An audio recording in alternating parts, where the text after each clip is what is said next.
The following may contain offensive language, adult humor, and or content that some viewers may find offensive.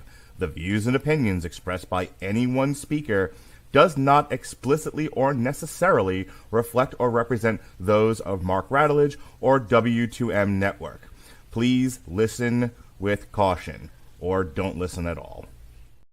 TV party tonight! What? TV party tonight! Oh, we got nothing better to do than watch TV and have a couple of brews. Don't want to talk about anything else.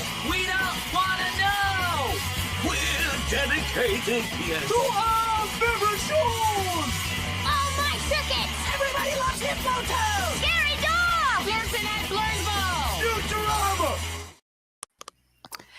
Hello. Good evening and welcome to TV Party Tonight. I'm your host, Alexis Hejna. Joining me, man coming back from the late 1980s, early 1990s, Mr. Mark Radulich. How are you? I'm doing pretty good. We're back again with Monsters. Well, it was Monster the first time. Now it's Monsters. Well, obviously, because this time we got two killers. The first season of Monster brought to us by Ryan Murphy focused on the story of Jeffrey Dahmer. And now we are looking at a slightly more recent murder case, and murderers who are actually still alive at this point, Lyle and Erik Menendez. So I'm going to be perfectly honest. I actually did not know that much about the Menendez case. I was very young when this happened. I know it was sensational news. It was nationwide, but it was not something that my, little 6-year-old ears had really ever heard of. I'll be honest with you. First of all, serial killers aren't really my bag. I like Ryan Murphy shows, believe it or not. And when you pitched me the Dahmer show a couple of years ago, I was like, all right. This isn't something I don't want to watch, so I'll give this a shot. It was a fun discussion. It was a fun show to watch. But if you're are you into serial killer stories? Do you listen to podcasts? Do you read books? Yeah, this is not really my thing. So I lived through the Menendez stuff, but it didn't really capture my attention at the time. OJ did. So just to kind of connect these things, I'm a bigger fan of American Crime Story than I am this series. I've watched the one on, I can't remember if it's Versace or which fashion designer it was, but the first season I think of American Crime Story deals with that. The second season is the one everyone knows. It's the People versus OJ, which I love. It's one of my favorite shows ever. If you haven't watched it, you should. It's great.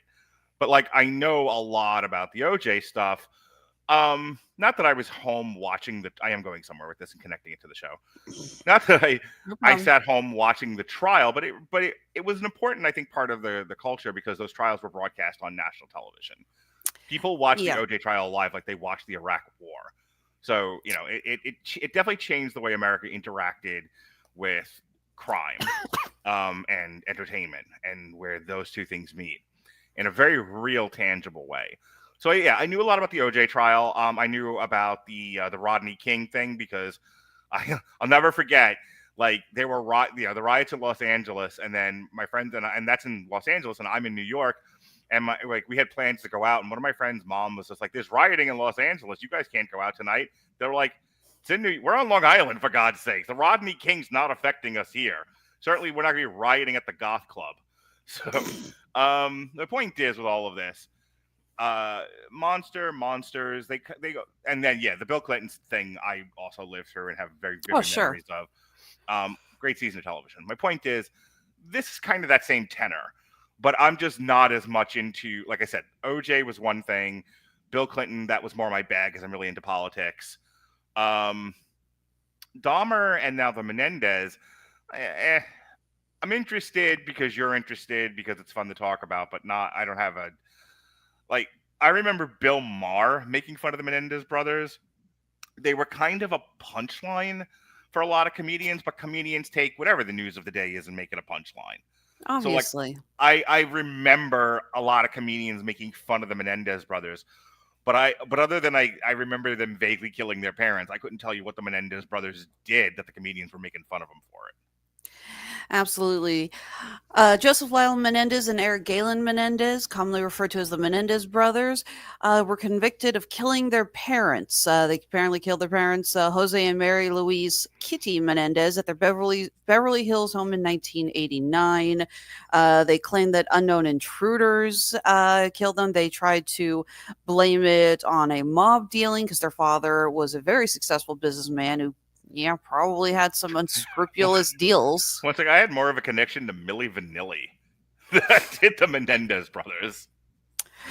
Fair enough. Of course, then afterwards, the brothers started a spending spree. They were a little too, eager to find out about their will. This all came to a head when documented tapes with their therapist were uncovered, where they admitted to killing their parents.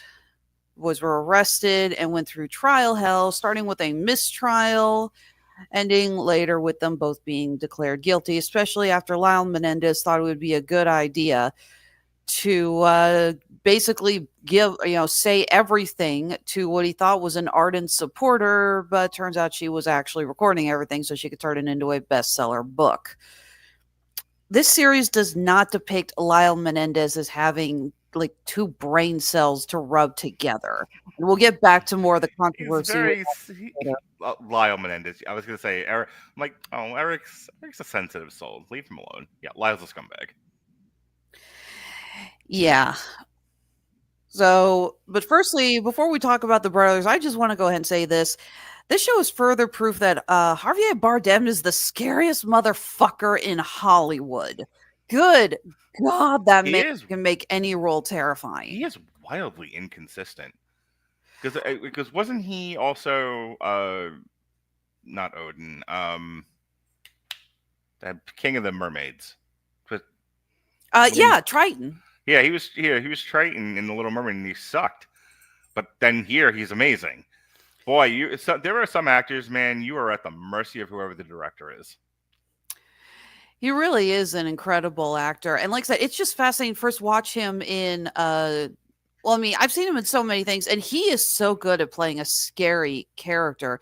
But then first you watch him in the Dune movies, where he's playing the leader of the Fremen, and he is incredible in that role, but there is a kindness and just this passion in the way he speaks and talks. Very concentrated intensity. Like, he's not intense in everything, but when he brings the intensity, it is palpable. Absolutely. Should note that this show has got several nominees. It walked away with multiple Golden Globe nominations for Harvey Bardem, Cooper Koch, who played. Wait, did he play Eric or did he play Lyle? Hang on a second. He played Eric. And at the time of this recording, the Emmys haven't had yet, but this has got multiple nominations for casting, music, period costumes, makeup, and not acting nomination again for Cooper Koch. So, we'll have to see how that turns out. But honestly, it deserves all of these awards because all of the acting in this is phenomenal. And Cooper is really incredible as Eric. But again, this one takes a very different approach to what we got with the first season with Dahmer. Dahmer was told, well, I wouldn't say in a linear storyline. It doesn't really deviate from the main path. Whereas this one is told in a Rashomon style story, in which we get multiple perspectives from different characters on what may or may not have happened, which has led to a lot of people pointing out inconsistencies in the story. You get different points just from the different brothers. You get points from their therapists. You get points from the cops. You even get some story arcs from Jose and Kitty. When we learn about when they first met, when they were first starting their courtship. And I think the Rashomon style really works well to this story because so much of this is not. It's not the case of Dahmer where there was no question of the horrible crimes he had committed. To this day, Eric and Lyle maintain that their father subjected them to years of abuse, mental, physical, and sexual. They claim that they acted in self-defense, that they had endured years of these hardships that led to these murders. And there are many times when you don't know who to believe. And I think the Rashomon style story really works to that advantage. So I don't know where it is in your agenda there, but I'll tell you why I don't agree with that, respectfully. Okay. Because it's told from multiple perspectives, which is interesting, and I don't fault them for trying. It makes Lyle, it makes Erik rather, um, a lot more sympathetic than he ought to be. And I'm referring specifically, so I don't want to get too far ahead if you're going to deal with this separately. But the Hurt Man episode, Mm-hmm. where he is being questioned by his attorney, and he does a very long monologue about the amount of sexual torture he was put through. Like, first of all, it's an outstanding performance. I can see why that episode got singled out. Mm-hmm. It's a great episode of television. It's Well, heartbreaking. this episode was shot over 2 days. It is a one-shot episode. Everything Mhm. takes place in a single shot. The camera is behind the attorney, and it zooms in oh so slowly into Eric's face throughout the entire thing as he discusses all of the abuse he has gone through over the years. He talks about how he is a broken man and he will always be broken. He says, I am broken and I will always be broken because of what my father did to me. Right. He feels that there is no healing for what he has done. So here's the thing. The episode leads you to believe that, regardless of anything else that's been said, and I'm not here to litigate any of that, but it does make you sympathetic to both of those boys, especially him, because it does sound like they were sexually abused. Sounds like they were sexually tortured. Like, there's sexual abuse, and there's the kind of stuff he's describing, and it's beyond awful. There was a case recently where they discovered an entire child sex ring, and these kids are like elementary school age, and it was in Alabama. Yeah. And it was run by their parents. There's a special place in hell for those kind of people. Right. It's like that level of stuff. And, it's not the kind of thing I like to joke about at all. My point is, by the end of that episode, if I'm a jury member and I hear that and it's taken as the truth, I would probably not I would probably not find them guilty either. That being said, my problem with the multiple perspectives is it's just as soon as they do, it's an interesting way of telling an entertaining story, but it was frustrating for me as a viewer because just as soon as they do that and I'm on board and I'm with our main character, there's a lot that happens in this show that completely obliterates that story. And now I look back on it and I feel like and this may have been intentional, and probably was, they took me for a ride and I felt like as an audience member I was made a fool out of. Like, it effectively put me on the side of the Menendez brothers just to pull the rug out for me an episode or two later. I think that was actually which is not the most pleasant feeling in the world. No, I agree, but I think that was the case. I think that it's very similar to what their attorney did. This is a woman who wanted to paint the brothers as victims, that they had done all of this because of everything their father had done. We have a word for that in therapy. It's called transference. You keep going. Oh, I know, and that shit doesn't fly in courtrooms anymore. I gotcha. But the fact is that the only way she was going to get them off was to convince the jury that they had undergone years of this. But again, there has never been any proof that the brothers suffered at the hands of their parents. Ryan Murphy even points out it's like there are 4 people who know the truth. 2 of them are dead. No one else but the brothers knows the truth. And the brothers sure as hell aren't going to suddenly backtrack and say, oh, no, we made it all up. We just wanted their money. A couple of episodes later, they're doing the retrial, and the prosecuting attorney has a book in his hand. He was like, every single thing they said to you came out of this book. And I'm just shaking my fist at Ryan Murphy at that point. I'm like, damn you, Ryan Murphy.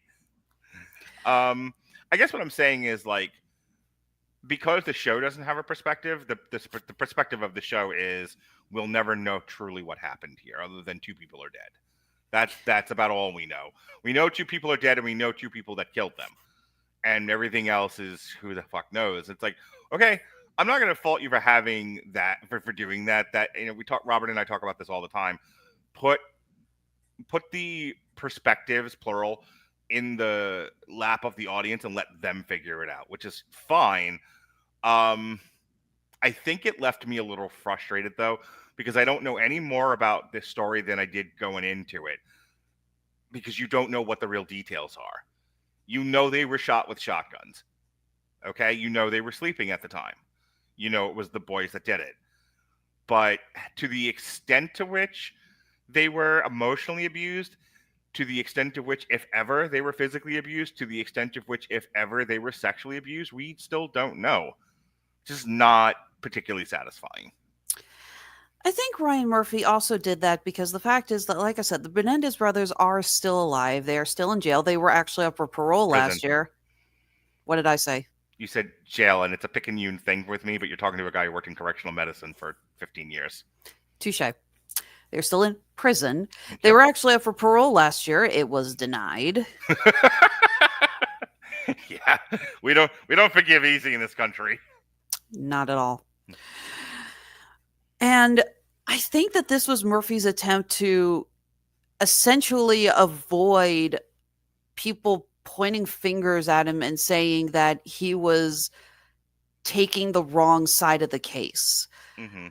Again, he had said flat out that the brothers were lying, that everything they had said, that all of the abuse never happened, the brothers probably would have pitched a fit and hell, maybe could have even sued him. I don't know. If he had said that there was no question that they, were abused and all this happened, then there would probably be even just as much, back. What's the word I'm looking for here? Backlash. Backlash. Thank you. It's funny. You and I have watched enough of this type of show, both together and separately, where there's always a character that kind of looks at the camera and goes, "This isn't really what happened." Well, yeah, I was going to say our favorite example, the end of Apple Cider Vinegar in 2005. You know what? Google it. Another really good one is, I want to say it's the Big Short, which if you haven't seen it, you should. It's really good. But there's a lot of kind of turning to the camera. So this clip's on TikTok a lot, where Ryan Gosling, I think it is saying, "My quant." He doesn't even speak, he's talking to his quantitative person, and he's an Asian fella. And he's like, he doesn't even speak English. That's how good he is. And the camera cuts to him. He was like, "I do speak English. I went to Stanford," or whatever the fuck it is he says. It's like, he just tells people this because, because he thinks it makes it seem authentic. Like, there's a lot of that kind of thing in this show. Not where they're breaking the fourth wall, but there's a lot of, just as soon as they make an assertion, they make a counter assertion. So you as an audience member are really just left with, who do you like in this movie? Because that's who you're going to believe. Pretty much. And again, there was a lot of speculation, and there were so many theories about this. Mm-hmm. You have two high-profile pseudo-celebrities, the Menendez brothers, who are, well, they're pretty much famous for being rich. These were the sons of millionaires. They were heavy partiers. So Paris Hilton with penises. Pretty much. And that if this had happened in modern days, these two would have been like TikTok huge. Oh, God, yeah. Yeah, these guys would have had more followers than Kylie Jenner. They just missed the reality show era. I know, right? Like, I think it's shortly after this we start getting, like, I don't remember what year the Real World starts taking place, but that was early 90s, as I recall.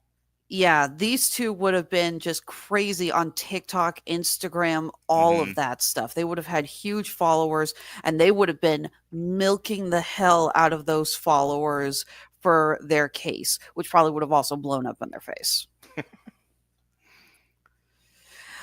But I'm talking again about all the theories. I mean, you have Nathan Lane's character, Dominic Dunn, who, by the way, I'm just going to say was so good in this. We're so used to seeing him playing over the top characters. He lives off of the passionate, fun, flamboyant style of Broadway. This character is so much more subdued, and a really interesting point to hear a lot of theories.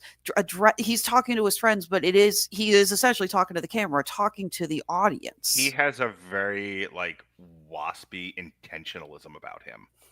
Like, he is very direct, but in the way that we used to speak to each other when we had money, and and we would retire to the reading room and sip brandy and talk about events of the day. Like, he has that kind of air about him. And I know I was never a part of it, and I'm this is a lot of my own projection, but I wish I lived during that era. And that's kind of what he is. Like, it's weird because there's a lot of classism in this story.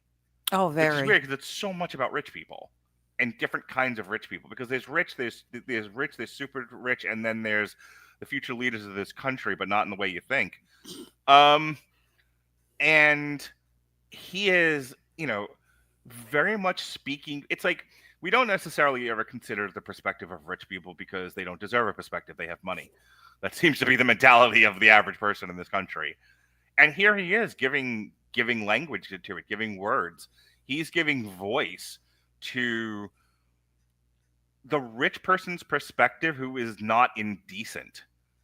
Like, it's an interesting look at it, because a lot of, like, Wes Anderson, I complain about this a lot. Wes Anderson seems to hate rich white people, and it just eats just burst out of his movies to the point where it annoys the piss out of me.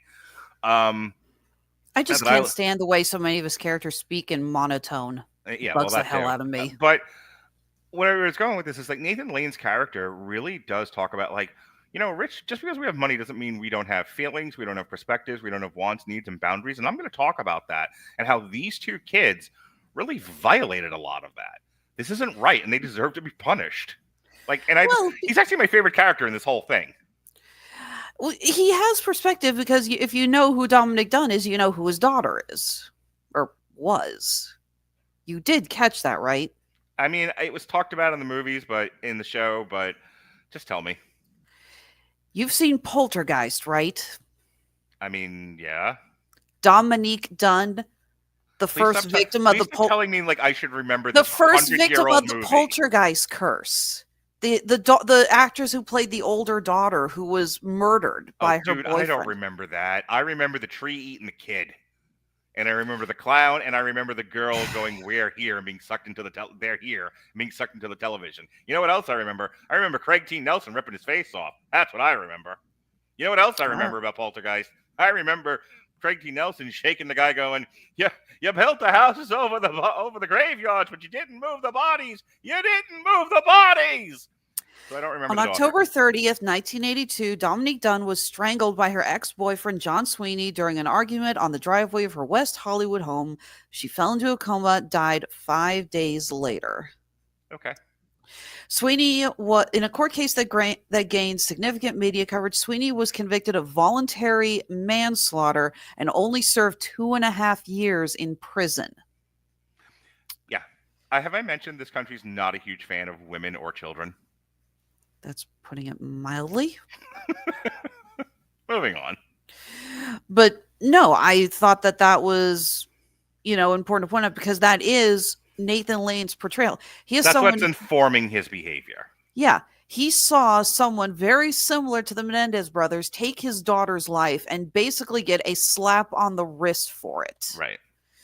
And the way he sees it, people like that do not deserve a second chance. They are monsters. They are sociopaths. They do not deserve to breathe the same air as us. There is something among rich people where it's kind of a white man's burden kind of a thing, but not quite as racially motivated, where we with means, we who have been educated, have a responsibility to be good and decent and uplifting and share our wealth to a certain degree with people who are not as fortunate but deserving. It's not everybody, obviously, and it's less and less all the time. But there is that, especially older generations of rich people. And that's kind of where he's coming from, of the, like, we should not get away with murder because we're rich. And granted, it's personally motivated. He lost his daughter to that sort of thing, but that's where he's coming from. Which is one of the perspectives in the show that I think is good, and I think it's nice that Ryan Murphy. Thank you. Ryan Murphy brought that out. You can tell Ryan Murphy has talked to some interesting rich people. Put it mildly. And unfortunately, there's no, Rashomon style on this. The brothers do not, do themselves any favors by their ridiculous spending. As soon as they're out of that, as soon as the murder occurs, their father's company gets them security, and they say, well, we don't want to stay in the house. Put us up at the Hotel Bel Air, which I've never stayed at, but I'm going to assume is a very pricey hotel. It's not a Motel 6, no. We see them going on massive spending sprees, and I'm all for retail therapy, but buying multiple Rolexes at the time in 1989, no thanks. There's nothing a bag of cocaine can't cure. Ugh, so much cocaine. Although I do give my favorite scene, that is actually in episode 2. The boys are in the Hotel Bel Air, and Erik is ordering a very simple meal, and Lyle grabs the phone. I just want a grilled cheese and a glass of water. That's all I want. And Lyle grabs the phone. It's like, no, how many shrimp do you have? We want all the shrimp. Yeah, it's a bit excessive. We get the scenes of them partying, doing massive amounts of cocaine, although that does also lead to one of the controversies with this show, and that is the portrayal of the potential incestuous relationships of the brothers. This was one of the theories that Dominic Dunn wrote about, so there was one that Ryan Murphy did want to go over, although the family, the Menendez family, the surviving members were really not happy about this. There's no good way to... It happened, and it's gross, and they don't want to be known for that. They don't want that, and people to know about that in their family. Or it didn't happen. Now you're slandering them for no good reason. There's no good way to look at this.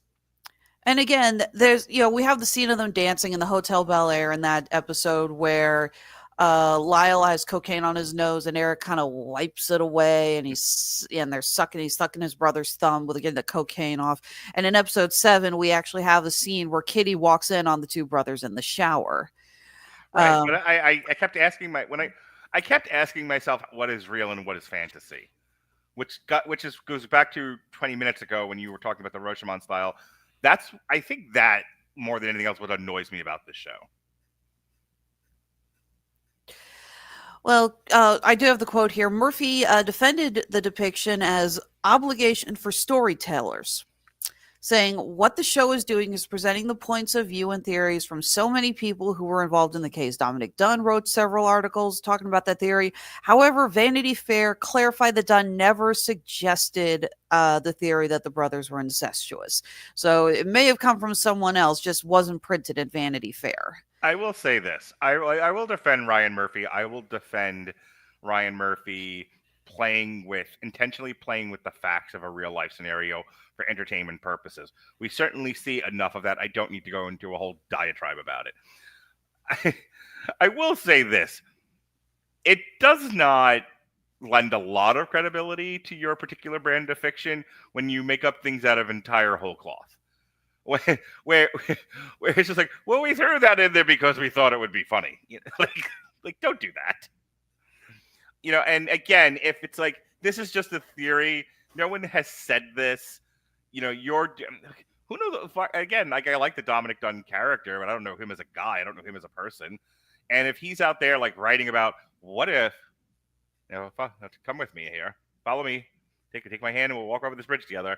What if the boys are gay homosexual for each other? What if they're incestuous? Based on what? Based on I don't like them. Like, what are we doing here then? And then you're like, well, we threw that in there because, it makes the show more interesting. Okay. Did you ever watch Hollywood on Netflix? Mm-mm. Like, Hollywood does a lot. Hollywood's a very gay show. It's great. I loved it. It's worth watching. Jim Parsons in it is fucking hysterical. but it does a lot of like kind of outrageous, what's the word I'm looking for? Like intense, like gay stuff in the show to definitely put the audience ill at ease, which you can get away with in a fiction.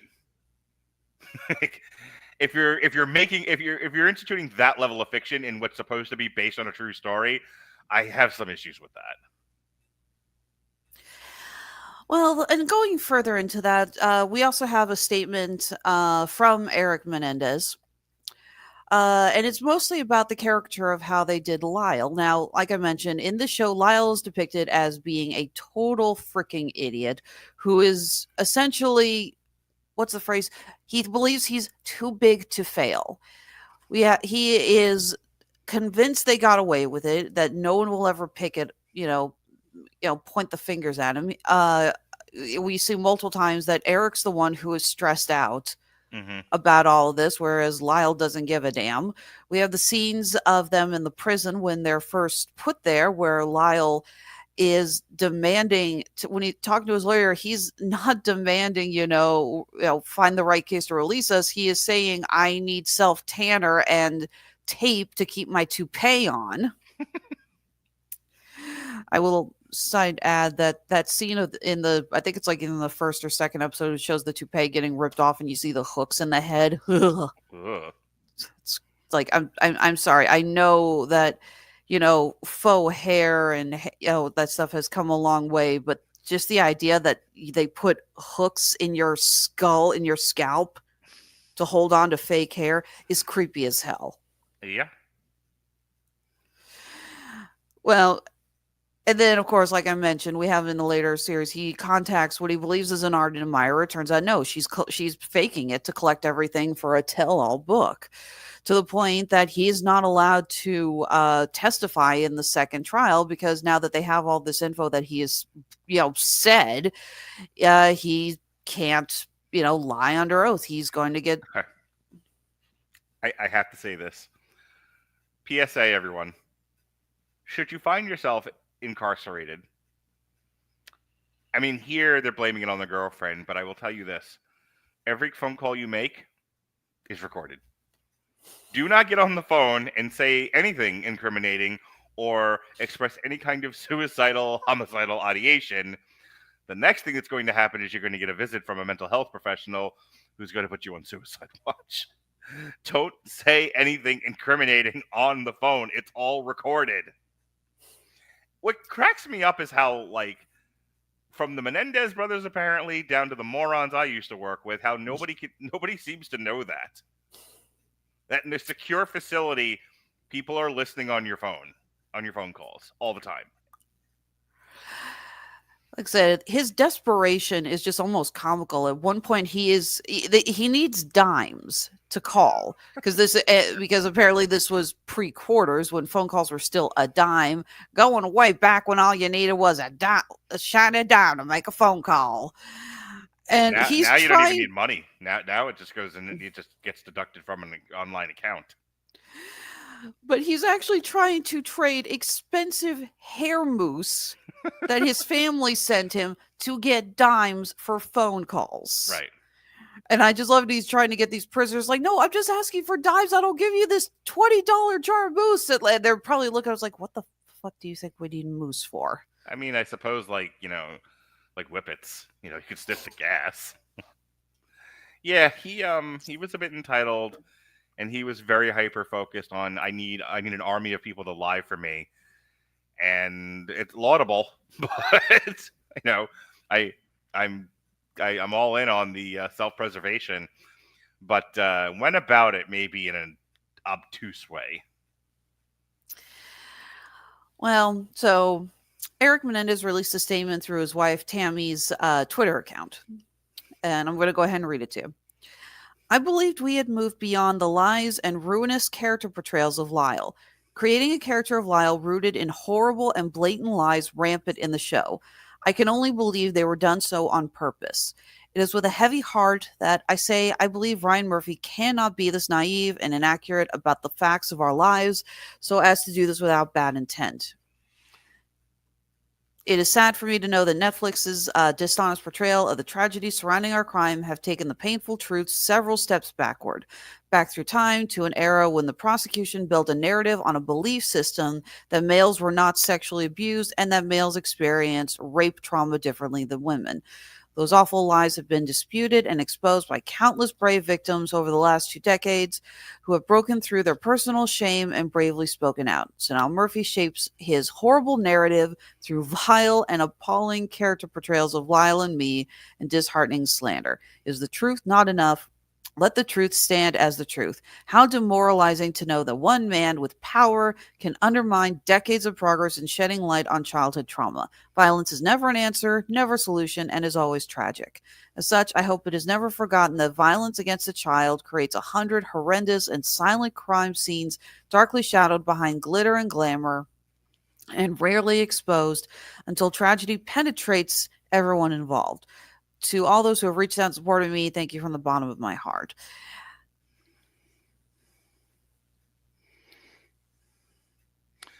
So, my thought about that gets a little tiring hearing like people who are close to whoever the famous person is. Like, it's all lies. It's like, oh, it can't be all lies. You know, like I'm sure. But again, this goes to what I was saying before. This kind of recurring theme of this podcast is if your whole take on this show is, well, there's all kinds of perspectives here. This is, this my truth, your truth, and something in somewhere in the middle. Like, meh. All right, but you're going to open yourselves up to this sort of thing because now I can't say she's not entirely, I can't say for certain she's not entirely in the wrong because they've admitted themselves they've made up things out of all fiction. So that's what I was saying about 20 minutes ago. Like, I don't know what's real and what's not in this show. But you're asking me to believe this is based on a true story, but you don't give me a baseline. That's, like, for me, the show's big failing. Whereas Dahmer, that wasn't the case. Nor with the other... Like, I don't remember this sort of complaining about any of the 3 seasons of American Crime Story. I might not have known about them. So if someone's just like, this happened. Fine. I didn't hear about it. So, yeah. So Ryan Murphy responded basically pointing out that it's like, what's the quote here? If you watch a show, I would say 60 to 65% of our show in the scripts and in the film form center around the abuse and what they claim happened to them. And we do it very carefully and give them their day in court, and they talk openly about it, adding there were 4 people involved in that. 2 are dead, and 2 of them are alive with their point of view. But what about the parents? We had an obligation as storytellers to also try and put their perspective based on our research, which we did. Again, this is where we get a lot of the Rashomon effect. Nathan Lane basically said that he seriously doubts Erik had actually seen the show and was probably just going from word of mouth about his brother's portrayal. Cooper Koch, who plays Erik, actually met with the brothers. The actor who played Lyle refused to. He said he just wanted to create what he was going off with the script, whereas Erik actually did meet with them along with 30 other inmates as part of a prison reform meeting led by Kim Kardashian, because what the hell is going on in our reality? Koch actually does believe that the brothers were abused. He's advocated for their parole. He believes he has served his time. And Erik Menendez did actually praise Koch's performance, saying it's like that he really does hope that he wins an Emmy for his portrayal. So, not all negatives there. But again, it does really say it's like, when you do something like, again, this is what I feel is so interesting when you compare the differences to the controversies and everything that surrounded the Dahmer season. This story arc happened more recently, but there's no talk about glamorizing the Menendez brothers. No one's worried about that. Is that because, they were rich jackasses and we don't care about them and we think that it's fine that that they're rotting in jail? Is there no sympathy for them? Are we not over glamorizing by hiring 2 extremely sexy actors in Hollywood to play them? Because frankly, both of these actors are extremely good looking and they got abs to back it up. And the show does not shy away from showing those abs. These actors, Ryan Murphy loves gay men. But these are some good-looking fellas with some nice bodies, and I am not afraid to say so. No, they're very good-looking guys. So, and like I said, I'm just trying to figure out why was there such an uproar over the Dahmer series, and this one. There's a little controversy with the theories about the incestuous relationship between the brothers and Lyle's portrayal, but no one is freaking out about this the way that they freaked out about Dahmer. I have a couple of theories about that. One, I think it's said even in the show, America lost patience with these guys. So it's a funny thing. We're not in. You can do a lot wrong in this country. You can grab a girl in the vagina. You can commit all kinds of sexual assaults. You can sell weapons to another country. You can do Gee, I have no idea what you're talking about. You can do. There's all kinds of fun things you can do in this country, but we're not going to tolerate lying, by God. And especially if you get caught doing it in court. You know, I don't know what else to tell you about that. I mean, my thought here is, like I said, Dahmer, I think, you know, the people that don't like him don't like murder. But there's people who find him like interesting, or there's people who are, you know, misaligned with with the world and are attracted to people like him. But he didn't lead the country to believe one thing only to do the exact opposite, or be the exact opposite. One thing you can say about Dahmer, at least he was consistent, and we like that. Don't lie to us. Commit sexual violence, commit physical violence, sell weapons. Don't lie to the people, is what I'm saying. When Dahmer was arrested, he didn't try to hide it. He didn't try to defend it. He basically we love a brave soul who leans into their bullshit. Too bad this country's being led by people who just throw more bullshit at you. Oh, I'm sorry. Did I say that out loud? Get your own podcast, commie. But if you're asking me, like, why is no one freaking out about this? Because I don't think anyone cares about the Menendez brothers. I think for the purposes of television, it was worth doing their story because as Robert points out, you know, we're at the age now where this sort of thing is nostalgia. But that's all it amounts to. It would be like if you did like the Mike Tyson story now, you know, where it's like, well, he had a interesting story once upon a time. Let's talk about it on the air. And there have been some Mike Tyson stories. Oh, yeah, I'm well aware of it. So do you think that Murphy should have just skipped talking about... Okay. We know that season 3, which is coming out in October, which I hope we will be reviewing, is going to focus on... I'm happy to stick with this. Yeah, absolutely. Is going to focus on Ed... Is it Ed Gein or Ed Gein? I swear I've heard it like 500 different ways. I'm going to go with Ed Gein and be okay with being wrong. Fair enough.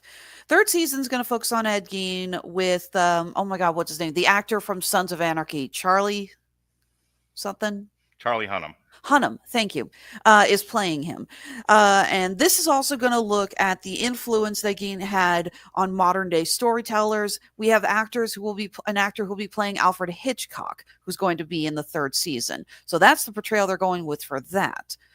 Fourth season has just recently been confirmed, and it's going to be on Lizzie Borden. So going a lot further back, and we're, like I joked before the start of the show, it's like, yay, equal opportunity murders. But do you think the Lyle and Erik Menendez story was a smart choice for this series? Do you think that this was a good one to go with, regardless of how great the acting was from Harvey Bardem and Cooper Koch and all of them? And how, yes, I really hope Cooper does walk away with the Emmy because he was so good. His portrayal in The Hurt Man alone was incredible. You know, I am perfectly fine with this man walking away with an Emmy for this. I'm perfectly fine with his getting a Emmy for Best Dramatic Series or Best Miniseries or whatever the hell it's nominated for. But do you think this was an appropriate topic? Do you think Murphy should have maybe said skip it and gone on to Ed Gein, or maybe looked at another more major No, serial killer? I don't.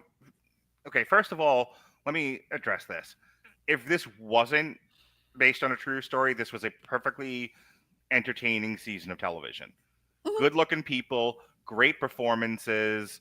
Um, Not my favorite season of television I've ever watched. It wasn't by David Simon, but um, Picky. I think this kind of falls into my Sons of Anarchy territory, where this is wildly entertaining and the people are pretty, but I don't get much out of it beyond that. Sexual abuse, especially child sexual abuse, is a real touchy subject with me. I'm not some of the crazy people that we're friends with in our in our podcast life, where I have to act like a psycho about it. But it is touchy and it is serious, and I don't love it. But that doesn't mean I wasn't entertained by the show. That said, like I said, I think the directorial style was good. I think these were great performances. Um, you probably could have wrapped this up in 6 episodes. This felt a little drawn out at times. Mhm. The high point is the Hurt Man, but again, the Hurt Man now feels like a great episode of. It's kind of like, I think it's like The Fly or something like that. With the one episode of Breaking Bad, That's the where viewpoint of the fly that's buzzing yeah, around. yeah, it's like this Or one like really great episode of television that's kind of disconnected from everything else. or like that one episode of Only Murders in the Building that has very little dialogue because it's the viewpoint of the deaf son. Right.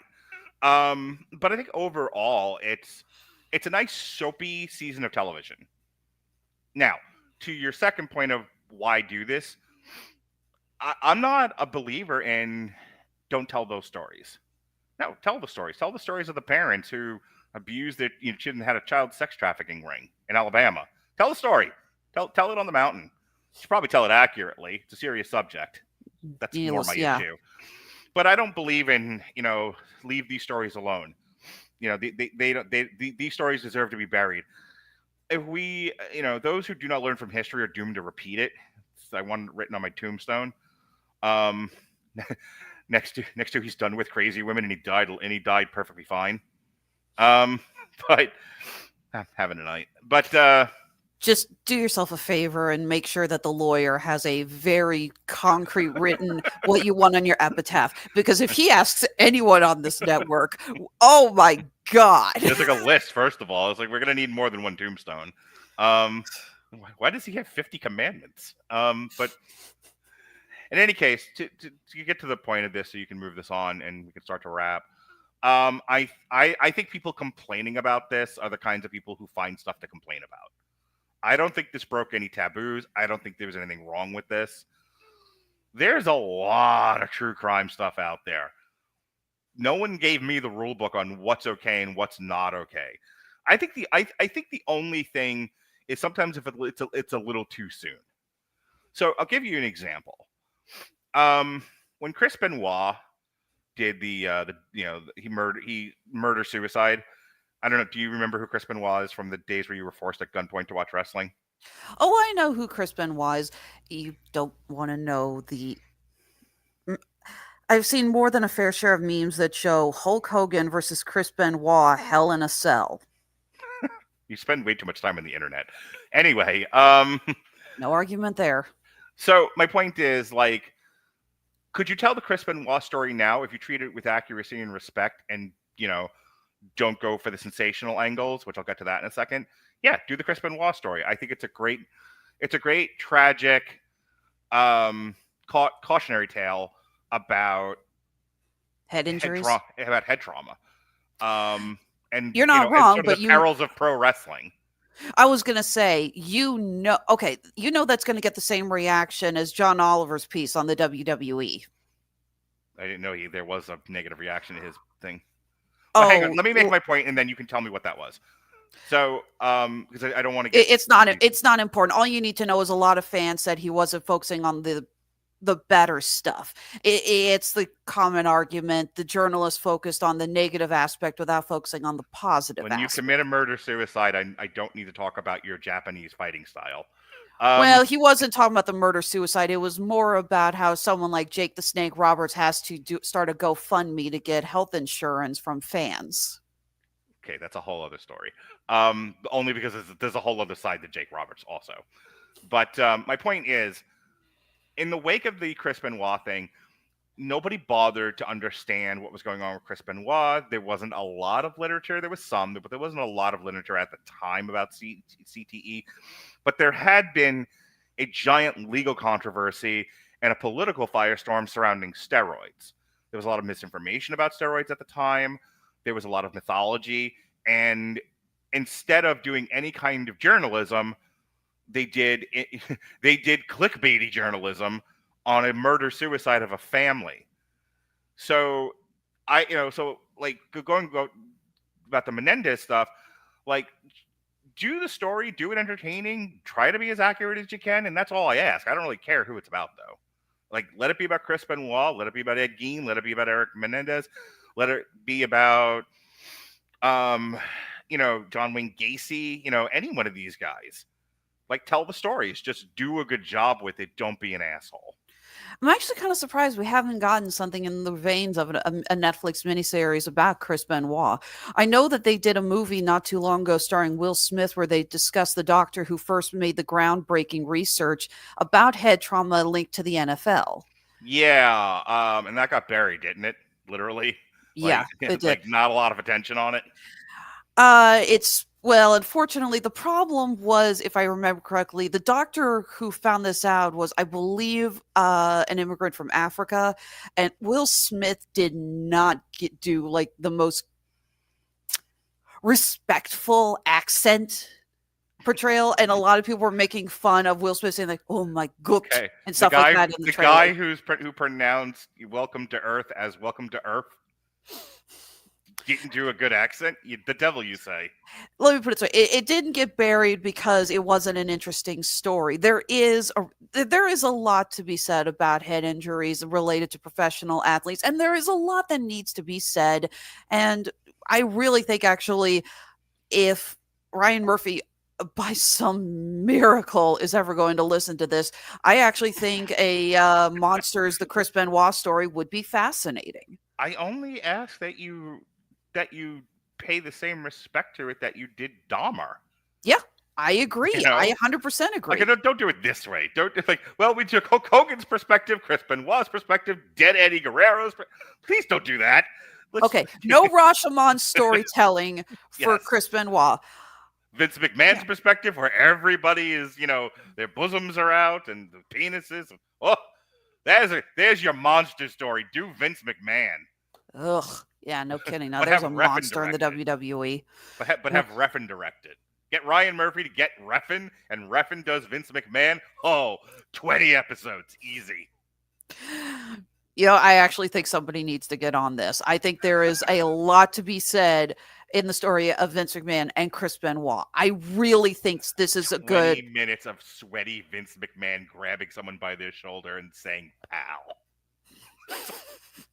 Glistening, sweaty, glistening Vince McMahon. "Pal. I'm gonna need you to take this bump tonight, Eddie." Oh my goodness. Sorry, an episode of the Vince McMahon Monster Show is an hour and a half of Vince McMahon just staring at Stephanie McMahon's cleavage. True story. Pretty much. But okay, so then it needs to be the Vince McMahon story so we could focus on Chris Benoit and Eddie Guerrero's deaths. There you go. And which Jimmy Hart Snuka. brother? Do you know how many murders and deaths have happened during Vince McMahon's time in the WWE? Yeah. Oh God, forgive me. Which Hart brother? Owen. Owen, thank you. I almost said Brad. I'm like, no, wait. I want to make sure I say the right one. Watch what you say about Owen. He is canonized. I live in Kansas City. I was hearing the local news talk about what happened during the event at our stadium. Mm-hmm. Yeah. I was talking with friends the next day who were at that show. I'll bet. That show that didn't end when they killed a guy in the middle of the ring. Pretty much. No, not joking. That happened when I was in high school. I had friends who were at that event. Okay. I have now an urge to play a sad trombone, but I don't want to do that gimmick again. I showed that to my kids. Can I tell you really quick? I showed that to my kids. Like, we were driving somewhere and we were telling a story, and I mentioned that to Jonas, and he was like, "You did what?" And I guess they either didn't remember the Doctor Strange review or they didn't see it. So I pulled up the clip and I showed it to him. My son idolizes me as he should. And my daughter tolerates me. Your son is becoming a mini you based on the Lilo and Stitch review we There's did. no becoming. He just is. But I showed them. So on the rare instance that my son is ashamed of me, it really hurts. And I did that, and he just kind of like, Father, dude, like legit questioned why you're still friends with me. Anyway, the Mark Radulich story: brat taming boys and girls for over 50 years. It's a black hole you try to get out, but you just can't. All right, wrap it up, Toots. All right. Honestly, there isn't much else to cover. This isn't as good as the Dahmer season. There's no argument there. But I also argue that I think Dahmer's more of a high-profile case, and I think there was more to dissect in that. Whether or not you like the Rashomon storytelling, I personally think it was a great way to tackle a story arc like this, especially when you have, several surviving people who, are probably going to watch this and go, "That's not the way it happened." I do highly recommend it. I'll tell you what, I like the last shot on the boat. Kitty, and there's genuine warmth between the two, and he doesn't seem like a prick for the first time in the entire season, and she doesn't seem, like coked out of her mind. I was going to say Valium upped and coked down. One or the other. Yeah, and I said what I said, and then the camera shifts, and there's just angrily vibrating Menendez brothers. It's like, are we gonna do this? Yeah. And the kid playing Eric, just like he did a Heath Ledger. Like, yeah, let's do it. Like he's either doing Heath Ledger or Beavis. Let's do it. You ever see the Beavis and Butthead where where Beavis goes off and he's screaming at the end of the episode, and it was like we never get laid. It was like that moment for me. Well, they also had him do that in the Beavis and Butthead Do America, the tirade on the bus. We're never gonna score. We're never gonna That's score. what I'm thinking of. That's what I'm thinking of. Yeah, because I think he does do a version of it in one episode, but yeah, that he gets to go bigger on it. It's like, dude, you need to sit down. Shut up, asswipe. We're never gonna score. We're never gonna score. Yeah, that is such a hilarious. The kid playing Erik Menendez used that voice. Like, let's get him. I am the great Cornholio. Like, oh my goodness. You do enough coke, you probably think you are. Fair. All right. Yeah, this is currently streaming on Netflix. Go ahead and check it out. We will be back in October. I hate to say it. I think we more so reviewed this not because of a general interest, but more because we know we want to review the Ed Gein story that's coming out. And it's like, well, shit, we can't really skip a season. So as good as this was, it does feel a little bit more obligation-y. And honestly, if this story isn't your cup of tea, then go ahead and skip it and wait for season 3 to come out in October. No, instead, go watch The People versus O.J. Simpson. Oh, okay. Just as long as Ryan Murphy's getting kickbacks. Yes, absolutely. All right. But yeah, thank you for tuning in for TV Party tonight. So, Mark, you want to go ahead and do your plugs first? Yeah. Monday, we did the review of The Naked Gun. Zach was on the show. A fun time was had. Yesterday, you and Robert and Jason for a little bit did Together, which my kid wants to go see. And I was told by Robert I can handle, whatever that means. It's... there's not as much blood as you think there is, but there's a lot of sound effects. Oh, gross. Tomorrow, myself and Robert are going to be doing the 28 Days, Weeks, and Years trilogy. I just watched 28 Weeks today, right before the show, as a matter of fact. And so tomorrow, I'm actually going to, before the show, I'll watch 28 Years Later. Yeah, it's I one still of love those Cillian Murphy in 28 Days Later. Yeah. I really love him in that. I was telling my kids, like, this isn't really I like the first one. I'd never seen the second one, and now having seen it, I have words. This is not a series I'm interested in because I'm not a zombie person. But the fun part about doing a podcast like the one that we do here is it forces me to watch things I wouldn't normally watch. It's like I too also don't want to watch things, but I do them anyway. I wish you all would shut the fuck up. Yeah, like the War of the Worlds. I was getting to that, bitch. Um, Did you see what I did to Robert at the end when he announced that he was reviewing that? Give me a second. No, let me cue you up. So Sunday, source material is back. We're going to be doing The Butcher of Paris, The Crow, and The Many Deaths of Layla Starr. Just 3 books, somewhat related to each other. They're just sitting on my shelf, and I especially wanted to do The Crow, and then I was trying to find stuff that was like The Crow. The original trio was Day Tripper, but Day Tripper is like 12 issues long, and I was told by Jesse stop doing that. So it's like 12 books a podcast, not 12 issues and then another 12. I may have pushed him beyond his limit with Darth Vader. So that's what we'll be doing on Sunday. Monday is the straight to Amazon Prime starring Ice Cube War of the Worlds. Now you may say I don't know Latin. That's what I did to Robert last night when he said it. Well, August and September are traditionally our catch up on streaming movies months. He's not wrong about that, and that one just came out. Like that one is about 2 weeks old now. So, and guess what? It's score on Rotten. I didn't think it was as bad as it was, but here's the thing: you're gonna say that it's got a 0 on Rotten Tomatoes, which makes me only want to review it more. I love the 0 movies. When we did last year, when we did the 15 worst movies of the year, I was looking for stuff that was like a 0 to 5. This is why Robert will be doing will be leading the roast at your wake. And then a week from tomorrow night is the glorious conclusion. Please don't stop making me watch 22 episodes of a television series. We'll be looking at the final season of The West Wing. It's been a long, strange journey, and I've enjoyed every minute of it, but I'm glad it's also going to end now. I'm done with The West Wing. Or at least I will be a week from tomorrow night. All right, I'm done now. Okay, so yeah, like Mark mentioned, we did the Unholy Trinity got together for Together. Last night got together for Together. The new body horror film out starring Dave Franco and Allison Brie. We had a lot of fun talking about that. We will actually be getting back together again next week for Weapons, another new horror film coming out. I did not originally plan for this to be back to back, but that's just sort of the way it worked out.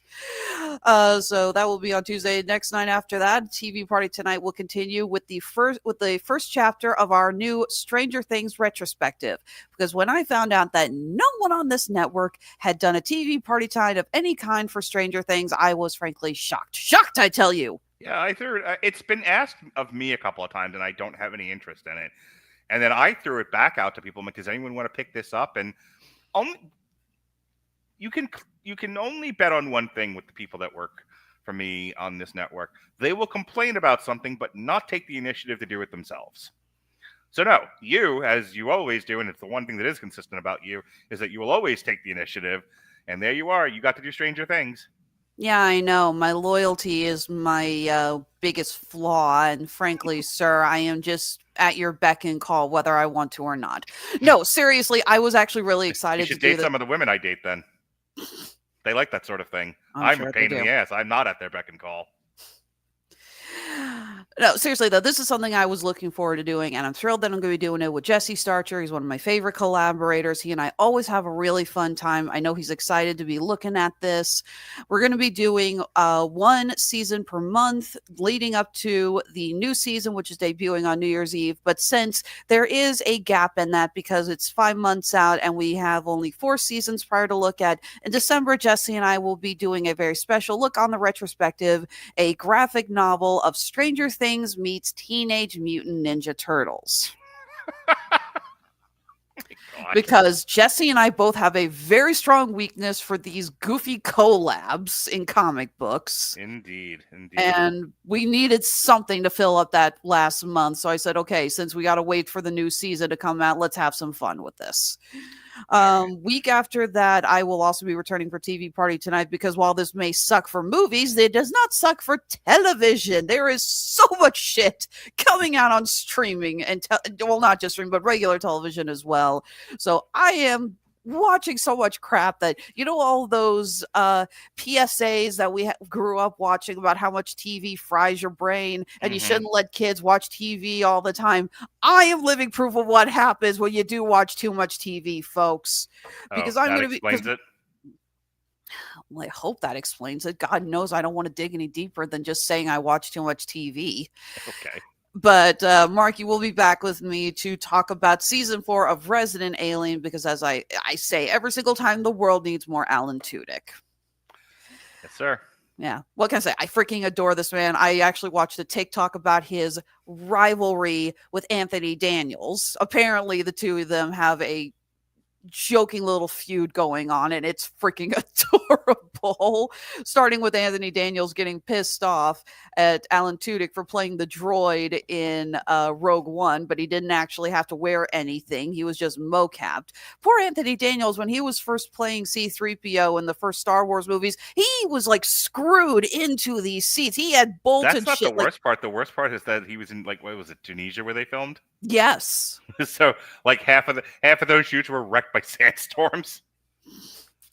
But yeah, he joked about how he had screws stabbing him in the skull for the face and for the head plates of C-3PO. And Alan Tudyk is wearing the softest mocap suit in the world and is perfectly comfortable.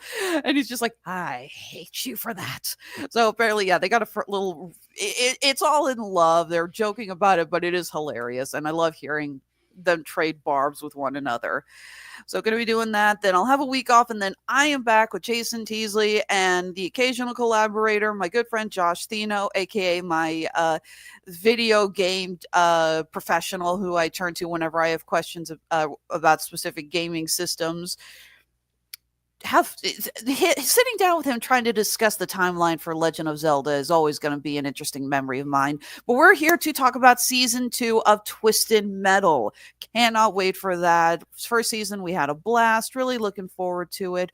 And after that, Jesse will be coming back to talk Gen V season 2. Yeah, eventually got to get Peacemaker on the schedule. Peacemaker, it's on the to-do list. It hasn't put out its schedule yet, so I don't know when the season ends, so we'll get to that. But yeah, that's on there. I will be there for Peacemaker. There's a great video that they released today of John Cena as Peacemaker doing a debate, Eagly versus Crypto. 2 fucking rules. Don't be an idiot and what is it? Don't... The 2 fucking rules: don't be an idiot and shut the fuck up, or something like that. Yeah. All right. But come on, I got a headache. Let's get me out of here. Okay. And as far as the Honeysuckle Hustle, Honeysuckle Rose Creations for fashion, you started that shit. It's on you. You just set civil rights back 50 years. You're so fucking white. Obviously. Honeysuckle Rose. Thank you, Charlize Theron. We're fashion meets fandom at the intersection of geek and chic. We just wrapped up Comic-Con Nebraska. It was a first-year show. Had a lot of fun. Always fun to be on the ground floor for something like that starting up. I have this weekend off, and then next weekend I'm heading out to Colorado Springs for the Colorado Springs Comic-Con. We always have a lot of fun out there. It's going to be a great show because we have multiple actors from the View Askew universe coming, including, drumroll please, Kevin Smith and Jason Mewes will be making an appearance to see their fans. I love when these guys come because they always bring so much fun and they always bring so many fans out of the woodwork. So looking forward to that. In the meantime, go ahead and check out our stores on Etsy and Handmade at Amazon, fully stocked. I'm trying to keep it fully stocked. Our Clue jewelry is selling out so quickly. I just ordered a bulk amount of it because I can't keep running out of this stuff. And as always, you can follow us on Facebook, Instagram, Blue Sky, Screw You, Twitter, Never Looking Back, and TikTok. All right. Thank you very much for tuning in. For Mr. Mark Radulich, I'm Alexis Hejna. Have a wonderful night, everyone.